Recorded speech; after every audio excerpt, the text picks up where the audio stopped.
Y vamos a ver cómo se usa esto. ¡Wow! Bueno, pues se ven hermosos. Estamos juntos y estamos aquí en nuestro primer servicio en español después de una pausa. Amén. Entonces estamos felices. Estamos muy agradecidos. Y parte del ejercicio y parte de nuestro compromiso es que somos la misma iglesia. Una misma voz en dos idiomas. Mientras aquí vamos a estar predicando acerca del libro de Segunda de Reyes, capítulo 18 y 16. Allá nuestro hermano Monty, nuestro elder Monty, está predicando acerca de los mismos capítulos.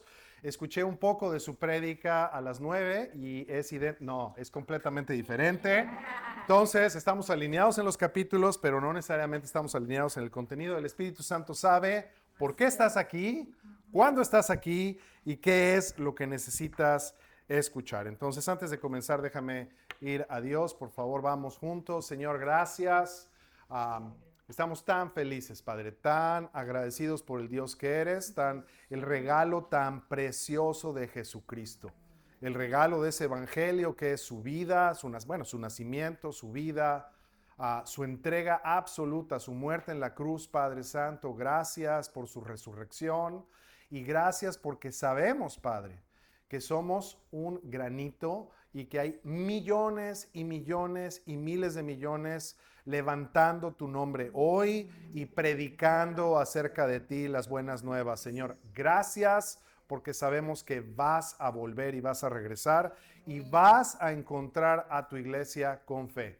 Gracias, Señor. En el santo nombre de Jesús. Amén. Bueno, muy bien, entonces vamos a comenzar. Creo que dejé sería importante tener mi Biblia aquí a la mano. I'm so sorry. Es parte del... Ok, entonces es importante, creo que la palabra clave que vamos a tener, si te puedes acordar de algo de esta prédica y de este mensaje, va a ser la palabra confiar.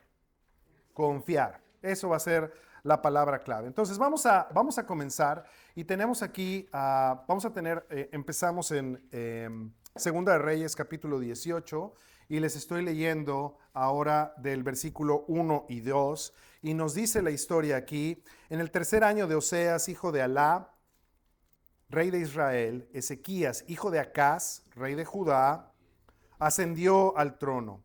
Tenía 25 años cuando ascendió al trono y reinó en Jerusalén 29 años. Su madre era Abí, hija de Zacarías. Entonces, está abriendo con nosotros, ¿no?, la Biblia y nos está dando todos los detalles. Estamos viendo ya un reino dividido.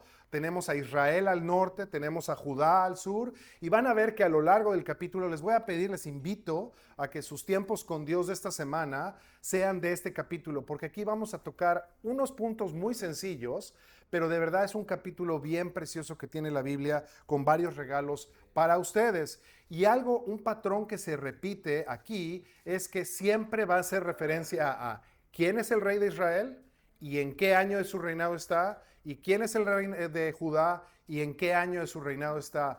Y entonces, si Dios te está diciendo hoy que está mostrándote al rey Ezequías que confió en Dios, Dios te está dando una palabra y Dios te está dando una escritura para que tú confíes. Y hay pocas escrituras que están respaldadas por tanta evidencia arqueológica como estos dos capítulos. Entonces, no es casualidad que en la palabra de Dios esté constantemente diciéndote dónde, quién y cuándo.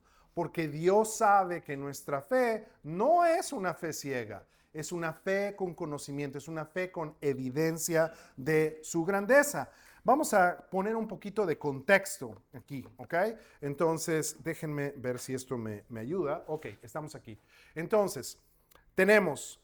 Éxodo sucedió más o menos 1446 antes de Cristo. Después tenemos la conquista y los jueces 1406 años antes de Cristo. El rey Saúl 1050, el rey David 1010 años, nos estamos acercando. Salomón 970 y tristemente después viene la división de Judá y de Israel en el año 931. Y entonces aquí les hice una tablita muy rápida, ¿ok? Y después les podemos mandar, si les interesa, después nos dan a cualquiera de nosotros, por favor, su su dirección de correo y les mandamos esto. Tienen aquí todos los reyes de Judá, ¿ok? Los reyes que están en como cafecito son reyes que hicieron lo que desagrada a Dios. Vean la cantidad de reyes que hicieron lo que desagrada a Dios. Es decir, ¿qué es más fácil para mí como persona? ¿Hacer lo que agrada a Dios o hacer lo que desagrada a Dios? Es mucho más fácil hacer lo que desagrada a Dios. Fueron muy pocos los reyes y Ezequías fue, gracias a Dios, una de las excepciones. Un rey que de verdad hizo lo que agrada a Dios. Bueno, hablando un poquito del contexto, ¿ok? Esto está en el British Museum y hay varias copias en diferentes museos.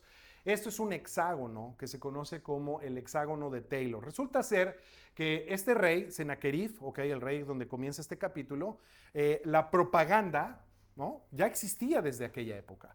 Estos reyes les interesaba hacer mucha propaganda acerca de qué, acerca de ellos y de su poder.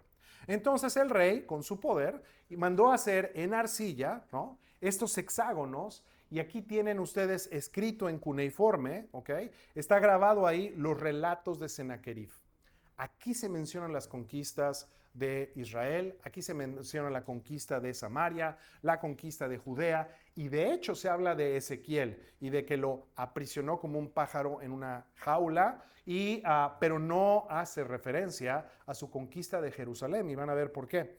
Y es muy raro que para un propagandista no dé ese detalle. Pero bueno, esto está en el British Museum. También estos se llaman unos retablos de Laquis y tienen las escenas de cómo los asirios trataban al pueblo de Dios, al pueblo tanto en Israel como en Judea. Ok, brevemente, en Laquis, que está más o menos unos 70 kilómetros al sur de Jerusalén, se encontró evidencia de esto que tenemos aquí, que es una rampa asiria. Esta ciudad tardó 3 años en caer, eso lo van a escuchar, lo van a leer en sus escrituras ahí en el capítulo 18. Tardó 3 años en caer Laquis y se han encontrado los restos de la ciudad y se encontraron los restos de esa rampa. Nuevamente, si nos dice Dios que es importante confiar, nos da evidencia histórica y arqueológica de que lo que está escrito en la palabra de Dios existió. Esas personas existieron. Ahora, vamos a comenzar el mensaje y vamos a ir por varias etapas. Y nuevamente, esto es una probadita de 2 capítulos y de muchas cosas que se mencionan aquí. Pero vamos a hablar un poco de la preparación. ¿Qué nos está preparando Dios aquí? Lo que Dios nos dice, y vamos a verlo en el versículo, vamos a ir al versículo 5 y 6, y dice aquí, Ezequías puso su confianza en el Señor, Dios de Israel. No hubo otro como él entre todos los reyes de Judá, ni antes ni después. Se mantuvo fiel al Señor y no se apartó de él, sino que cumplió los mandamientos que el Señor le había dado a Moisés. Amén. Entonces es increíble que este rey decide seguir a Ezequías, a pesar de que Acaz, el padre de Ezequías, había sido alguien que de verdad hacía lo que detestaba a Dios, al grado de que él también tendía el culto, el absurdo, el ridículo, el obscuro, el desagradable rito de Moloch, donde dabas a tu hijo y ofrendabas a tu hijo para que fuera quemado vivo. Entonces, el papá de Ezequías hacía eso. Entonces, no es de que haya tenido una figura paterna de excelencia, sino es que él decidió saltar lo que había hecho su padre y fijar su atención en el rey David. Ahora, continuamos. Vamos al versículo 4. Dice ahí, y estos son verbos que quiero que pongan atención porque quizás en la vida cristiana estos verbos no son muy comunes. En el cristianismo americano o en el cristianismo moderno vas a encontrar que estos verbos quizás no son muy comunes. Dice ahí, ¿qué hizo Ezequías? ¿Por qué agradó a Dios y por qué confió a Dios? Por eso es ser que Ezequías quitó los altares paganos, destrozó las piedras sagradas, quebró las imágenes de la diosa Será y además destruyó la serpiente de bronce que Moisés había hecho, pues los israelitas todavía la quemaban en incienso y la llamaban Nehustán. Nehustán en hebreo suena como serpiente y bronce. Ok, entonces, Quizás no habías escuchado que en tu vida cristiana tienes que quitar, destrozar, quebrar y destruir. Y una de las preguntas que vamos a hacer hacia el final de esto y que quiero que vaya el Espíritu Santo diciendo es, quizás el Espíritu de Dios te ha dicho que hay ciertas áreas en tu conducta, hay ciertas áreas, a mí me lo ha dicho, Miguel, hay ciertas áreas en tu vida, hay ciertas áreas en tu manera de pensar, hay ciertas áreas en tu manera de reaccionar que tienes que quitar, destrozar, quebrar y destruir para ser fiel a mí. Entonces, Ezequías muestra su fidelidad quitando todos estos ídolos. Quiero por un segundo detenerme en lo del Nejustán, ¿no? Qué importante es ese símbolo de la serpiente de bronce. Salvó a los israelitas porque estaban siendo picados por las víboras. Fíjate cómo esto te muestra que algo que históricamente era algo importante, ¿ok?, se convierte en algo que hace caer al pueblo de Dios porque le rinde culto y le rinde idolatría. Entonces, con esto quiero decir que en nuestras vidas y en tu vida, quizás hay cosas que no necesariamente son malas. Pero sin embargo, si es tu idolatría, ahí hay un problema. Por ejemplo, pienso yo, mis hijos. ¿Cuál es la diferencia y cuál es la línea en la arena entre amar a mis hijos e idolatrar a mis hijos? Esto es, ¿en qué maneras puedo poner por encima a mis hijos de Dios? En lugar de que Dios de verdad sea primero en mi vida. Y lo mismo con el matrimonio, y lo mismo con relaciones, con cosas, con personas que son bendiciones y que son positivas. Pero nuestra naturaleza vemos cómo se desvía y el enemigo quiere desviarnos para que tomemos algo que es bueno y lo convirtamos en idolatría.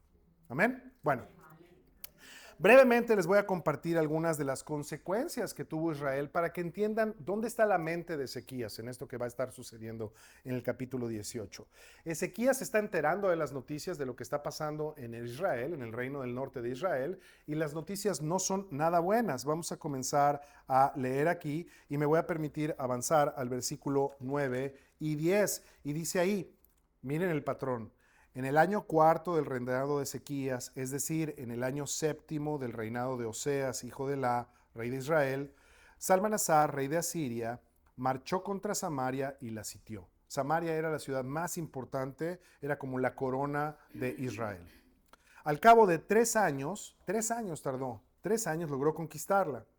En el año sexto del reinado de Ezequías, es decir, el año noveno del reinado de Oseas, rey de Israel. Voy a seguir aquí. Seguimos en el 11. El rey de Asiria deportó a los israelitas a Asiria y los estableció en Jalaj, en Gozán, junto al río Jabor, y en las ciudades de los medos. Y aquí viene la parte que no nos gusta escuchar, y viene en el versículo 12. Esto sucedió porque no obedecieron al Señor su Dios, sino que violaron su pacto. No cumplieron ni pusieron en práctica lo que Moisés, siervo del Señor, les había ordenado. Entonces, constantemente escuchamos que se predica, no solamente en Estados Unidos, pero en todo el mundo, un Dios de amor, amén, y lo es. Un Dios de paz, amén, y lo es. Un Dios de luz, amén, y lo es. Y quizás no has escuchado de un Dios de furia, y un Dios de celo, y un Dios de poder. Entonces, últimamente me ha venido a la mente mi ignorancia con respecto a las cuestiones divinas, mi ignorancia con respecto al Espíritu Santo y en cuán puedo encasillar, simplificar, quitarle poder a Dios en estas 3 pounds o 3 libras, ¿no? O 1,5 kilos de, se supone, materia gris, ¿no? Que tengo acá arriba. Y Él es mucho más que Él. Mucho más que lo que yo me puedo imaginar, mucho más de lo que yo les puedo comunicar aquí. Por eso, bendito sea Dios, estamos en la palabra de Dios y Jesús los ama tanto que por eso les da el Espíritu Santo para que ustedes puedan entender esto. Y quizás, si no lo entiendes, dinos a los discípulos y estudiamos contigo la Biblia, ¿ok? ¿ok? Y a lo mejor es necesario y llegas a la propia conclusión de que es necesario que te bautices para que recibas al Espíritu Santo y que puedas entender estas realidades espirituales. Entonces, yo comprendo que no todo el mundo lo va a entender. Y hubo una época en mi vida en donde no solamente yo no lo entendía, sino que simplemente me burlaba de ello. Dios es muy misericordia. Sin su misericordia no estaría parado aquí. Amén. Bueno, quiero mostrarles un poquito de qué está pasando aquí. Esto es el territorio, esa línea. Pensamos, los arqueólogos y los historiadores, viene a Siria y viene conquistando cada una de estas ciudades. Aquí comienza a caer ya Samaria y el reino de Israel. Y después viene para acá y ya se está acercando a Judea. Entonces, cuando vemos la interacción entre Ezequías y los mensajeros que manda el rey, es porque ya se están acercando a Jerusalén. Aquí tienen la ciudad de Zaquías, donde estábamos viendo... Laquías, donde estábamos viendo esos vestigios arqueológicos. Ok, vamos ahora a prepararnos. Esto es muy importante. Yo no sé tú, pero a mí no me gusta invertir mucho tiempo en las cosas de la obscuridad o del enemigo. Y sin embargo, creo yo que mi deber es también preparar al pueblo de Dios acerca de cuáles son los ataques del enemigo y qué usa el enemigo para atacar. Entonces, vamos a ver muy brevemente aquí cómo los mensajeros del rey de Asiria usan estratagemas, usan técnicas de mentira, de manipulación, de miedo, que son las que usa el enemigo para destruir. ¿Ok?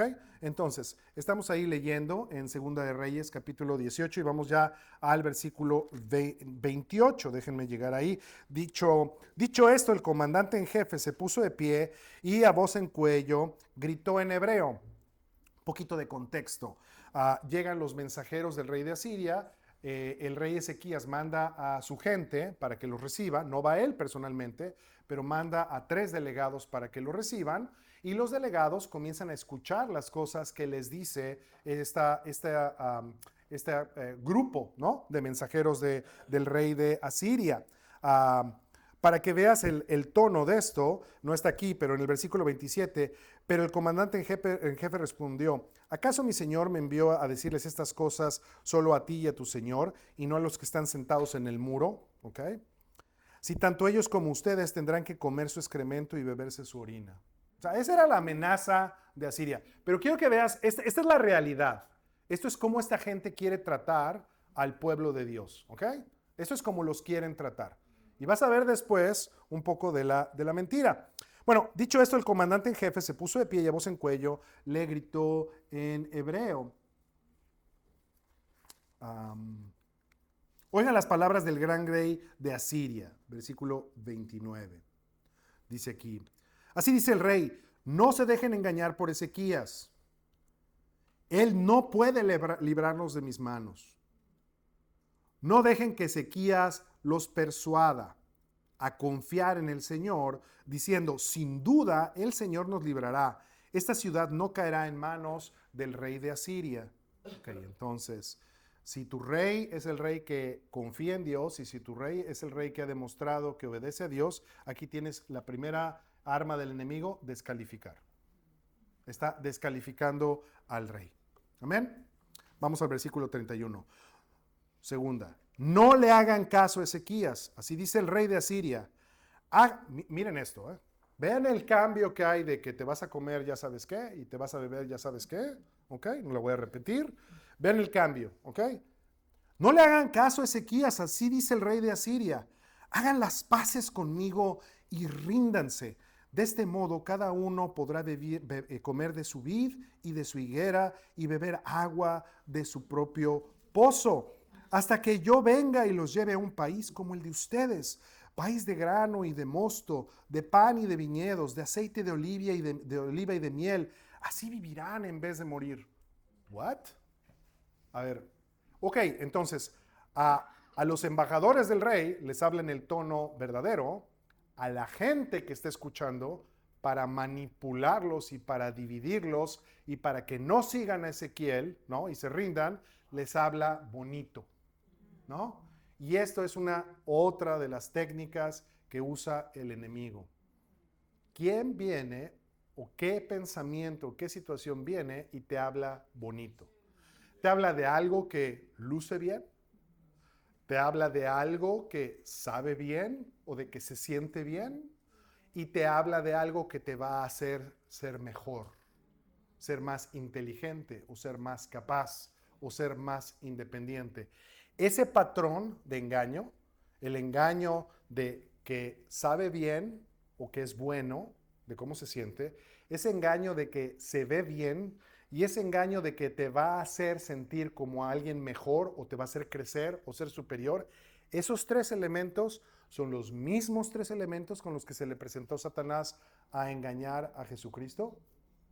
Esos tres elementos son los mismos tres elementos con los que se le presentó la serpiente a Eva. Y vemos ahora, ¿ok? En este relato histórico, a este puñado de hombres que manda el rey de Asiria, y como ellos también están usando la misma fórmula para el engaño. Pasamos a los versículos 33 y 35. Dice, ¿acaso alguno de ustedes, y ahora va más grave? O sea, primero es, no le creas a Ezequías, es un bueno para nada, te está engañando. Él dice que el Señor te puede salvar y no te va a salvar. Segundo es la mentira. Yo te voy a llevar a un lugar mejor, yo te voy a llevar a un lugar muy lindo y muy bonito, ¿ok? Esa es la segunda. Ahora viene más grave, porque ahora viene en contra de Dios. Dice 33, ¿acaso alguno de los dioses de las naciones pudo librar a sus países en las manos del rey de Asiria? ¿Dónde están los dioses de Hamat y de Arfad? ¿Dónde están los dioses de Sefarayim, de Jená y de Ibá? ¿Acaso libraron a Samaria de mis manos? ¿Cuál de todos los dioses de estos países ha podido salvar de mis manos a su país? ¿Cómo entonces podrá el Señor librar de mis manos a Jerusalén? Y esta es la característica del enemigo. Eso es verdad. Todas esas ciudades cayeron. Entonces, es muy difícil que te creas una mentira que se ve como mentira. Pero ¿qué tal una mentira que tiene parte de verdad? ¿Qué tal una mentira disfrazada y empaquetada con verdad? Y aquí tienes cómo les está diciendo, Dios me mandó. Y además, ninguno de los demás dioses, con D minúscula, los ha podido salvar, lo cual es cierto. Entonces, tu Señor no te va a poder salvar.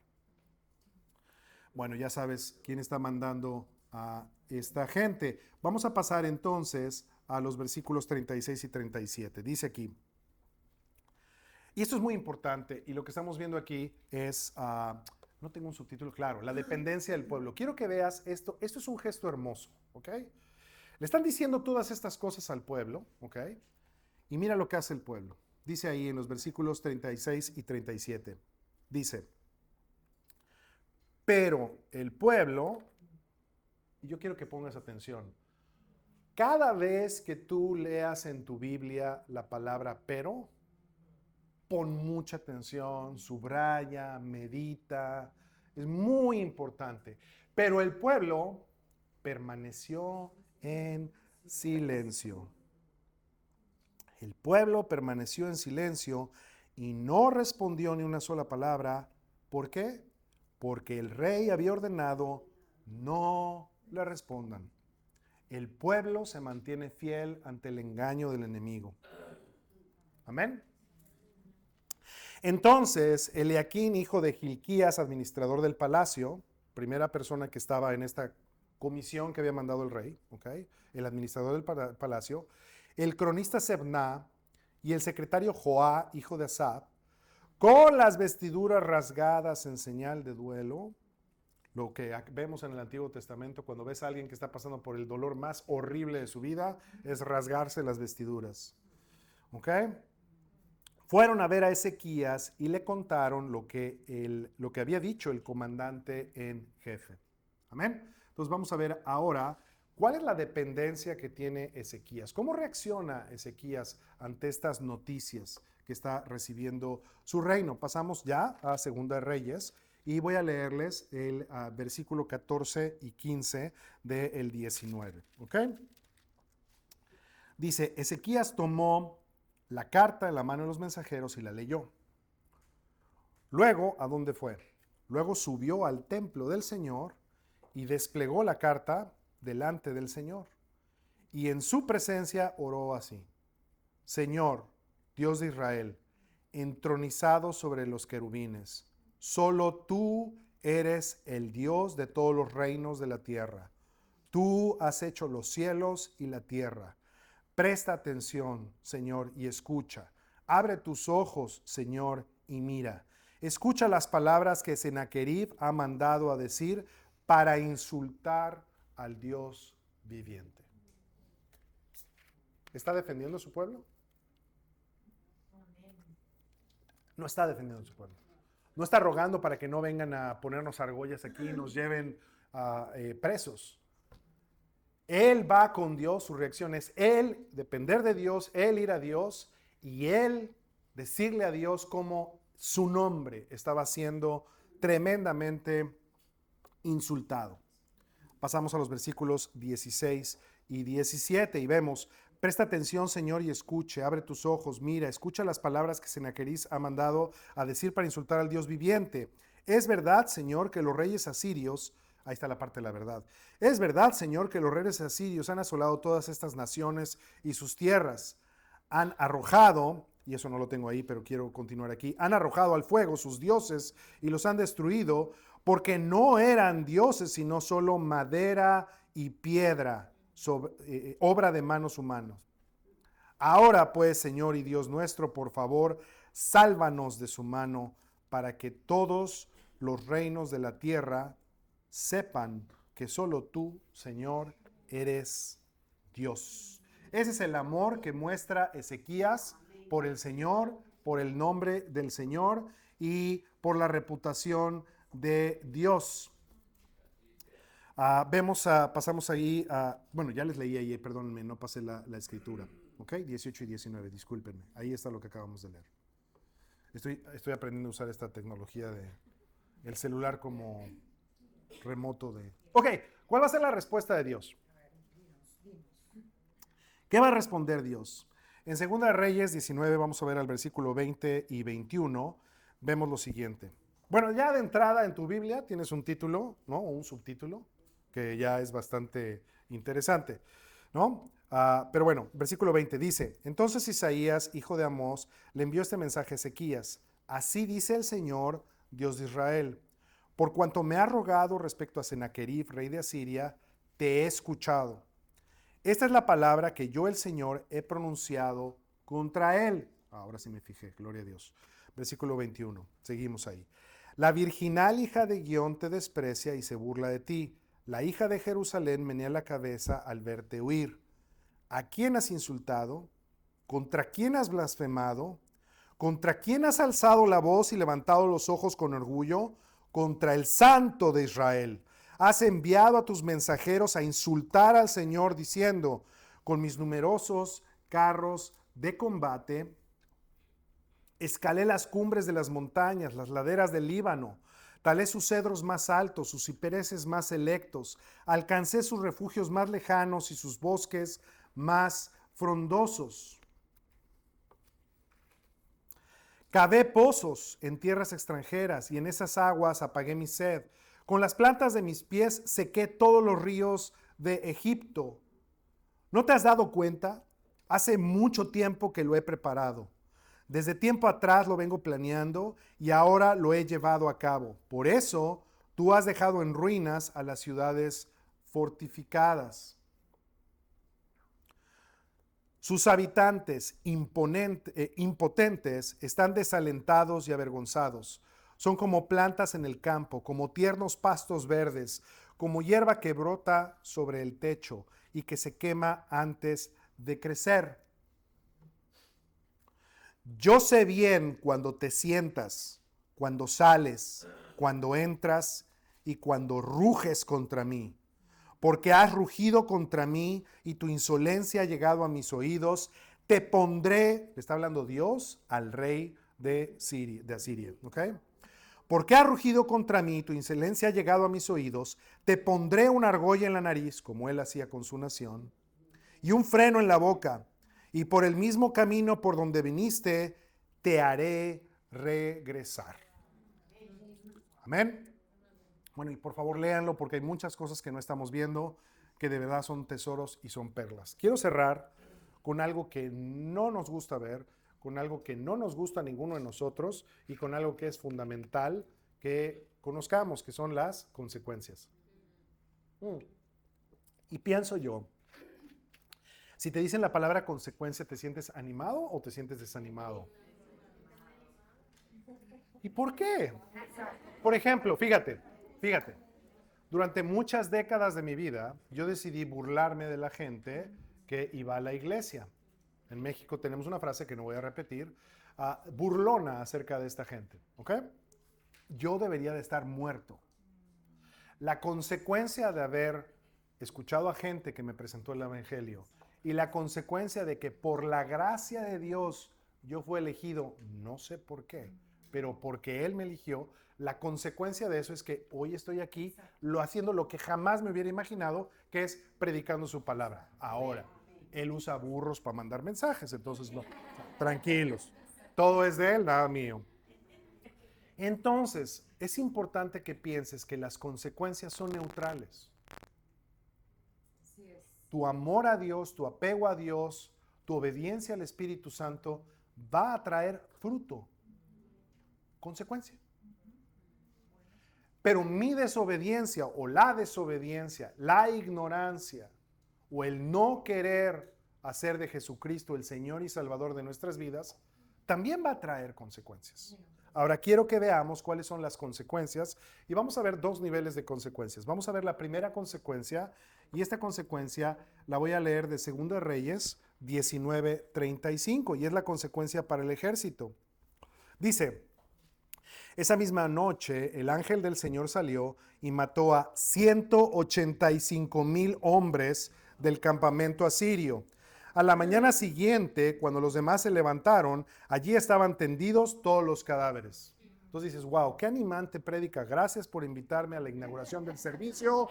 Gracias. Me dices que el ángel del Señor mató a 185,000 soldados asirios.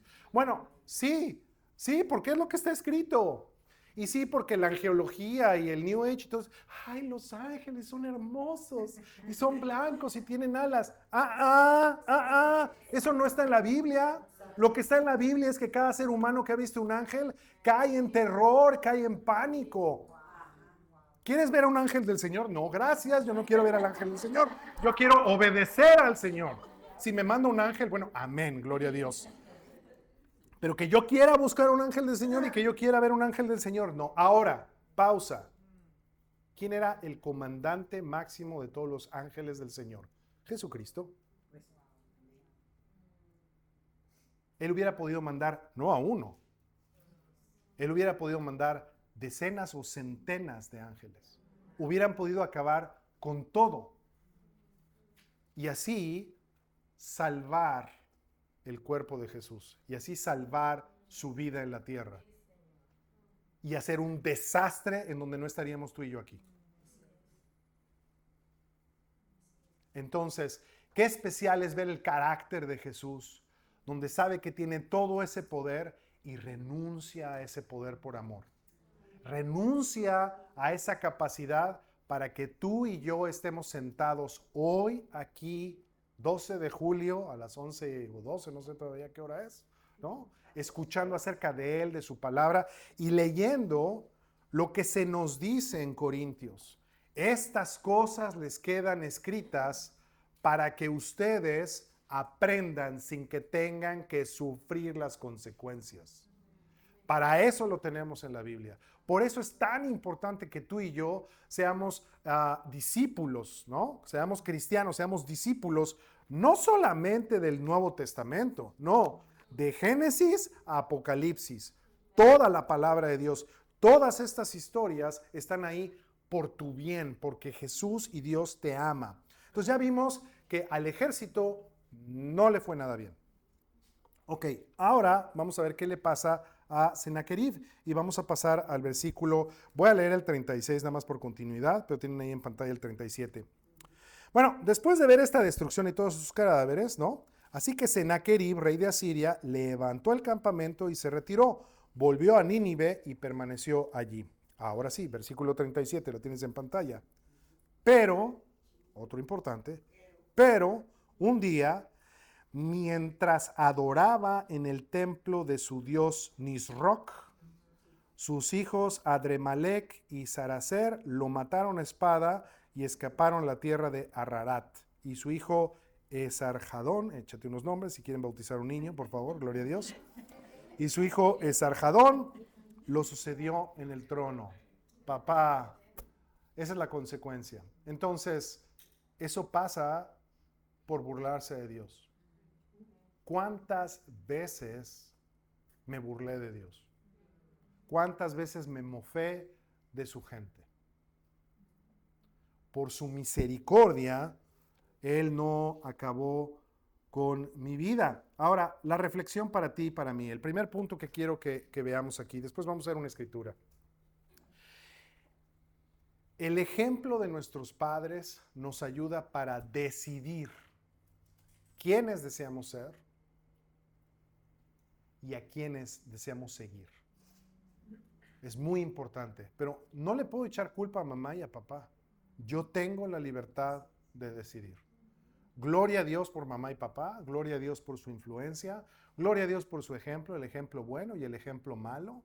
Ahora tú y yo tenemos la potestad y ahora tú y yo estamos delante de Dios con la capacidad, la potestad de decidir quiénes queremos ser y a quién queremos seguir o pertenecer. Entonces, si estás viniendo aquí y es tu primera vez que vienes aquí, bienvenido, bienvenida. Si estás aquí y es la número millón de veces que estás aquí, gloria a Dios, bienvenido y bienvenida. Pero no se trata de estar aquí. Se trata de pertenecer. Y no le perteneces a Broward Church. Y no le perteneces a Broward Church en español, Dios te proteja. Le perteneces a Jesucristo. Es tu pertenencia a Jesucristo. Y no es el evento del domingo o no es el jueves que te invitamos a Midweek para que vengas y también estudiemos la palabra juntos el jueves. Y no es la invitación que vas a tener de una hogar iglesia, de una charla bíblica, para que formes parte de una familia y te reúnas con ellos. No, es 24/7 cuando nadie te ve, ¿quién soy? ¿Quién soy cuando nadie me ve? ¿Quién soy cuando estoy solo? ¿Quién soy yo y quién es Jesús para mí? Esa es la primera reflexión que quiero que tengamos. La segunda reflexión es cómo amar y obedecer a Dios también implica quitar, destruir o eliminar lo que es detestable o lo que nos aleja de Él. Entonces, por ejemplo, ¿qué hay en tu vida que te está quitando tiempo de leer tu Biblia? ¿Qué es cuando sientes ese, no sé tú, yo estoy hablando de mí, dolor, frustración, ansiedad, soledad? Eso es parte de la condición humana, pero yo estoy hablando de mí. ¿A qué recurro cuando siento ese vacío? ¿Recurro a Dios y a su palabra? ¿Recurro a su gente, a mis hermanos y a mis hermanas? ¿O a qué recurro? Entonces, es importante porque quizás Dios te está susurrando, el Espíritu Santo te está susurrando, o a lo mejor gritando, no lo sé, ¿no? ¿Qué hay que eliminar? ¿Qué hay que quitar o destruir de nuestras vidas? Porque es tan hermoso. Él es tan hermoso. Él quiere no solamente que pasemos un ratito aquí con Él, sino que Él quiere que pasemos una eternidad. Y nos está preparando. Entonces sí, hay que pulir, hay que quitar. El siguiente punto que quiero que tengamos como conclusión es, ¿observaste cómo hay maneras que el enemigo usa, que son los pensamientos que te debilitan, te desaniman, te desunen? Son los típicos ataques del enemigo. No le crean a Ezequías.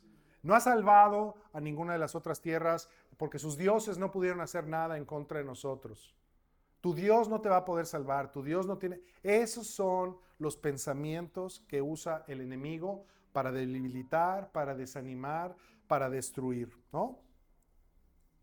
Y finalmente, qué hermoso es darnos cuenta que Dios está listo para pelear la batalla por nosotros.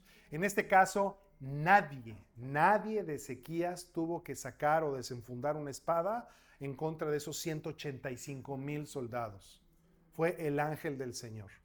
Dios está listo, está dispuesto para pelear tu batalla. La pregunta para mí y la pregunta para ti es, ¿estás dispuesta tú o yo? ¿Estamos dispuestos a entregársela? ¿Estamos dispuestos a dejar y morir a nuestra carne y a simplemente decir, no puedo más? Esto no puedo, me excede, te necesito. Amén. Para cerrar, antes de que pasemos a la comunión, quería compartirte 1 de Juan 2, 15, 17. Y el apóstol Juan, en su sabiduría a través del Espíritu Santo, nos deja esta escritura que habla de esa triple o esa tripleta que usa Satanás y el enemigo, ¿no? Para desanimar y para llevarnos. Fíjate lo que dice ahí, versículo 15. No amen al mundo ni nada de lo que hay en él. Si alguien ama al mundo, el amor del Padre no está en él. Ojo, dice amar al mundo, no amar a las personas. Se nos manda a amar a las personas, pero al mundo es amar los coches, los bancos, el dinero, los trabajos, ¿no? La inteligencia, amén. La propia y la artificial también, amén. Porque nada de lo que hay en el mundo, los malos deseos de la carne, la codicia de los ojos y la arrogancia de la vida, ahí están las tres, proviene del Padre, sino del mundo. ¿Y quién es el príncipe del mundo? El enemigo. El mundo se acaba con sus malos deseos, pero el que hace la voluntad de Dios permanece. Permanece para siempre. Amén. Bueno, pues entonces vamos a orar por nuestra comunión. Muchas gracias. Después de la comunión tengo algunos mensajes para ustedes. Tenemos ahí una copita nada más para la gente que no... Ok, vamos a orar ahora por aquí tienen, esta es la versión americana, ¿verdad? Bueno, muchos de ustedes ya la conocen, pero para los que no conocen, aquí tienen el vino y aquí tienen, bueno, no es vino, perdón, jugo de uva, ok, no alcohólico, jugo de uva y la galletita que es el pan, ok. Entonces vamos a orar y dar gracias y nos quedamos en silencio unos minutos. Padre, gracias. Gracias por tus palabras. Señor, qué increíble es que hasta de abajo de las piedras sacas tu discípulo, Señor. Tu reino no se detiene, tú lo proclamas, tú lo avanzas, nos das chance, nos das el permiso, nos das el gozo y el júbilo de formar parte de él. Ayúdanos a cada uno de nosotros, Señor, a rendirnos a ti.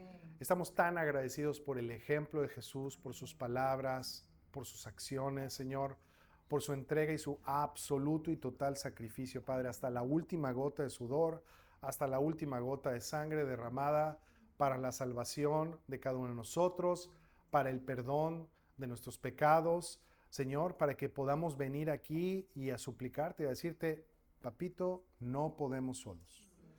Ya no podemos con los problemas que tenemos de la familia, los problemas de salud, los problemas financieros, todo esto que nos pone el mundo, Padre, simplemente no podemos sin ti. Nada hace sentido sin ti. Gracias por Jesús y su resurrección. Gracias por este tiempo que podemos compartir como tus hijos, como tus hermanos en Cristo. Gracias por unirnos con miles y miles y millones de gente también, Padre, que están en este momento también ofreciéndote esta común unión contigo, Padre. En el santo nombre de Jesús, amén.